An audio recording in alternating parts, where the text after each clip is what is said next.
രാഗിൻ, പ്രദേശവാസികളെല്ലാം ഒരേ സ്വരത്തിൽ പറയുന്നത് പലപ്പോഴായി ഇവർ ഈ ആവശ്യങ്ങൾ ഉന്നയിച്ചിട്ടും ആരും തിരിഞ്ഞു നോക്കുന്നില്ല, മതിയായ ശ്രദ്ധ ഇവർക്ക് കിട്ടുന്നില്ല എന്നാണ്. അതിൻ്റെ ഏറ്റവും ഒടുവിലത്തെ ഉദാഹരണമാണ് എൽദോസ് എന്ന് പറയുന്നത്. ബസ് ഇറങ്ങി വീട്ടിലേക്ക് പോകുന്ന വഴിയാണ് ഈ ദാരുണ സംഭവം ഉണ്ടായത്. ഈ ഇലക്ട്രിക് ഫെൻസിങ് എന്നത് അല്ലെങ്കിൽ ഹാങ്ങിങ് ഫെൻസിങ് തുടങ്ങിയ സംവിധാനങ്ങൾ എന്നതിലേക്ക് പോകും മുന്നേ അവർക്ക് പ്രാഥമികമായി മുന്നോട്ട് വയ്ക്കുന്ന ഒരു കാര്യം ആ വഴിയിൽ വെളിച്ചമുണ്ടാവുക എന്നതാണ്. അതുപോലും അത് കൊടുക്കാൻ കഴിയുന്നില്ല ബന്ധപ്പെട്ടവർക്ക് എങ്കിൽ പിന്നെ എന്ത് പുരോഗമനമാണ്, പിന്നെ എന്ത് മാറ്റങ്ങളാണ്, എന്ത് അടിസ്ഥാന സൗകര്യങ്ങളാണ് ഈ സ്ഥലത്തെ ജനങ്ങൾക്ക് ഇവരൊക്കെയും നൽകുന്നത്? മോത്തി, തീർച്ചയായും അത് തന്നെയാണ് ഉയരുന്ന ചോദ്യം. കാരണം ഈ പാതയിലൂടെയാണ് എൽദോസ് നടന്നു വന്നത്. ബസ് ഇറങ്ങിയ ശേഷം ഇവിടെ നിന്ന് ഈ നിലയിൽ ഇങ്ങോട്ട് നടന്നു വന്നു. പക്ഷേ ഇവിടെ വഴിവിളക്കുകൾ ഇല്ല.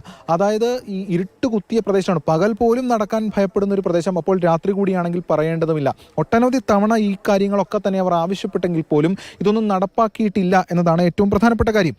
മറ്റൊന്ന്, വനം വകുപ്പിൻ്റെ അടിസ്ഥാന സൗകര്യങ്ങൾ ഇല്ലാത്ത പ്രശ്നങ്ങൾ കൂടി ഇത്തരം ചില വിഷയങ്ങൾക്ക് അല്ലെങ്കിൽ ഇത്തരം ചില വിഷയങ്ങൾ ഗൗരവമാകാൻ കാരണമായിട്ടുണ്ട് എന്നത് എടുത്തു പറയേണ്ടതായിട്ടുണ്ട്. മറ്റൊന്ന്, ഈ കിടങ്ങ് ഉണ്ടാക്കുക എന്ന ആവശ്യം, അത് ഈ പാതയോരത്ത് ചെയ്തു കഴിഞ്ഞാൽ ഒരു പരിധിവരെ ഈ കാട്ടാന ആക്രമണങ്ങൾ തടയാൻ കഴിയും. മാത്രമല്ല, നമ്മളിപ്പോൾ ഈ കാണുന്ന ഫെൻസിങ്ങിൻ്റെയൊക്കെ അവസ്ഥ നമ്മൾ ഒന്ന് നോക്കണം. ഇതാണ് ഇലക്ട്രിക് ഫെൻസിങ് ഇപ്പോൾ നിലവിൽ വച്ചിട്ടുള്ളത്. പക്ഷേ അതൊക്കെ തകർന്ന് തരിപ്പണമായ നിലയിലാണ്. അപ്പോൾ ഇതൊക്കെ വളരെ വേഗത്തിൽ തന്നെ ആനകൾക്ക് പൊട്ടിച്ച് മുന്നോട്ട് പോകാൻ കഴിയുന്ന അവസ്ഥയിലാണ് ഈ കാര്യങ്ങളൊക്കെ തന്നെ ഉള്ളത്. അതുകൊണ്ട് ഈ നിലയിൽ വളരെ വേഗത്തിൽ തകർത്ത് മുന്നോട്ട് പോകാൻ കഴിയുന്ന തരത്തിലുള്ള ഫെൻസിങ്, അതുകൊണ്ട് തന്നെ കാട്ടാനകൾക്ക് വളരെ സുഗമമായി പാതയോരത്തേക്ക് അല്ലെങ്കിൽ പാതയിലേക്ക് തന്നെ കടന്ന് എത്താൻ കഴിയുന്ന നില ഉണ്ട്. അപ്പോൾ ഇതൊക്കെ മാറ്റിക്കൊണ്ട് ഒരു കൃത്യമായിട്ടുള്ള ഫെൻസിങ് സംവിധാനം, അത് ഹാങ്ങിങ് ഫെൻസിങ്, അത് ശക്തമായിരിക്കണം എന്നടക്കമുള്ള ആവശ്യങ്ങൾ പല തരത്തിൽ പല സമയങ്ങളിലൊക്കെ തന്നെ പറഞ്ഞിരുന്നു. പക്ഷേ ഇതൊന്നും പാലിക്കപ്പെട്ടിട്ടില്ല. മാത്രമല്ല, കഴിഞ്ഞ ദിവസം ഇങ്ങനെ ആന ഇറങ്ങിയിട്ടുണ്ട് എന്ന് വനം വകുപ്പിനെ അറിയിച്ചപ്പോൾ പോലും കൃത്യമായിട്ടുള്ള ഇടപെടൽ ഉണ്ടായില്ല എന്നതാണ് ആക്ഷേപം. അതും വളരെയേറെ ഗൗരവതരം തന്നെയാണ്. കാരണം ഇതുൾപ്പെടെയുള്ള കാര്യങ്ങൾ പരിശോധിക്കാൻ ആ വനം വകുപ്പ് അവിടെയുള്ള ഉരുളനള്ളി ഫോറസ്റ്റ് റേഞ്ച് ഓഫീസിന് തൊട്ടടുത്ത് തന്നെയാണ് ഈ സംഭവം ഉണ്ടായത്. അപ്പോൾ വനം വകുപ്പിൻ്റെ മൂക്കിന് താഴെയാണ് ഈ ഒരു ഇൻസിഡൻറ്റ് ഉണ്ടായത് എന്നത് നമ്മൾ എടുത്തു കാണണം. എന്നിട്ട് പോലും അവർക്കത് കൃത്യമായി തടയാൻ കഴിഞ്ഞിട്ടില്ല. ഫിസിക്കലായി തന്നെ ആ കാര്യങ്ങൾ ചെയ്യാൻ കഴിഞ്ഞിട്ടില്ല. ഫെൻസിങ്ങോ അല്ലെങ്കിൽ ഈ കിടങ്ങോ ഒക്കെ മാറ്റി നിർത്തുക. എന്നാൽ പോലും ഇതാണ് അവസ്ഥ. മാത്രമല്ല, ഇതിൽ വഴിവിളക്കുകൾ ഉൾപ്പെടെയുള്ള കാര്യങ്ങൾ ഇല്ല. അതൊക്കെ തന്നെ വലിയ തോതിലുള്ള പ്രശ്നങ്ങൾ സൃഷ്ടിക്കുന്നുണ്ട്. നമ്മൾ ഈ കാണുന്നതാണ് ഈ ഒരു പാത അല്ലെങ്കിൽ ഈ വഴിവിളക്കിൻ്റെയൊക്കെ അവസ്ഥ എന്ന് നമ്മൾ പറയുന്നത്. കത്താതെ നിൽക്കുകയാണ്. ഇന്നലെയാണ് ഇത്തരത്തിൽ വിഷയമുണ്ടായപ്പോൾ ആ ഭാഗത്ത് മാത്രം ഒരെണ്ണം തെളിയിക്കുന്ന നില ഉണ്ടായിട്ടുള്ളത്. ഇതെന്തുകൊണ്ട് നേരത്തെ ആയിക്കൂടാ എന്ന ചോദ്യമാണ് ഏറ്റവും പ്രധാനമായിട്ടുള്ളത്.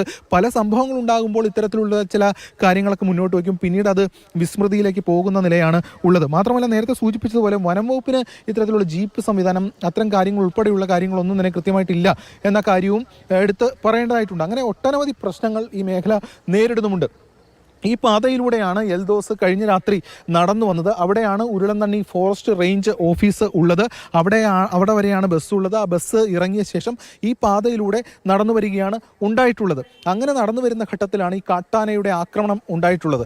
ഈ മേഖലയിൽ രണ്ട് വശങ്ങളിലും കാടുകളാണ്. കാട്ടാനയ്ക്ക് എപ്പോൾ വേണമെങ്കിൽ ഈ പാതയിലേക്ക് എത്താം. അങ്ങനെ പാതയിലേക്ക് എത്തുന്നത് തടയണമെങ്കിലാണ് നേരത്തെ സൂചിപ്പിച്ച പോലെയുള്ള കിടങ്ങ്, അതോടൊപ്പം തന്നെ സോളാർ ഫെൻസിങ് അല്ലെങ്കിൽ ഫെൻസിങ് സംവിധാനം ഉൾപ്പെടെ. പക്ഷേ അതൊന്നും ഉണ്ടായില്ല എന്നതാണ് ഏറ്റവും പ്രധാനമായും എടുത്തു പറയേണ്ടത്. ഇവിടുത്തെ ആളുകളൊക്കെ തന്നെ വലിയ ഭീതിയോടുകൂടി തന്നെ ജീവിക്കേണ്ട സ്ഥിതിയാണുള്ളത്. പലരും ഇവിടെ തൊട്ടടുത്തൊക്കെ താമസിക്കുന്നുണ്ട്. അങ്ങനെ കാട്ടാനയുടെ ആ ഒരു ആക്രമണ ഭീതിയിൽ ഏത് സമയത്ത് വേണം മുന്നിലേക്കും കാട്ടാന വരാം എന്നൊരു അവസ്ഥയാണ് ഇവിടെ സംബന്ധിച്ചിടത്തോളം ഒക്കെ ഉള്ളത്.